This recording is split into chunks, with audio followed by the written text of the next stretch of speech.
தாவீதுக்கு சொல்றாரு, அவர் துச்செய்தியை கேட்பதினால் அவன் இருதயம் அவன் பயப்படாம, நான் பயப்பட என் இருதயம் கர்த்தரை நம்பி திடனா இருக்கும். எனக்கு ஈவில் செய்தி வந்தாலும் அவளோட வேலை போயிடுச்சு, அதாயிடுச்சு, இதாயிடுச்சு, என் கர்த்தரே கூட இருக்காரு, ஏன்னா ஒண்ணும் பண்ண முடியாது, ஒண்ணும் பண்ண முடியாது. அல்லேலூயா. என் வாலிப நாட்கள்ல நான் ஒன்றை குறித்து கவலைப்படல. என் கர்த்தர் பார்த்து நான் கண்மூடித்தனமா ஓடுனேன். என் இருதயம் எல்லாம் கர்த்தர் கர்த்தர் கர்த்தர் அவர் பார்த்துக்குவாரு. அல்லேலூயா.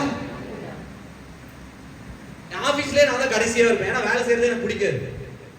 ஆனா இன்னைக்கு ஒரு கம்பெனி ஓனர், நான் ஒரு ஐடி கம்பெனி முதலாளி, நான் 12th ஃபெயிலு. என்ன ஃபெயிலு? ஐடி கம்பெனிக்கு. ஆமா,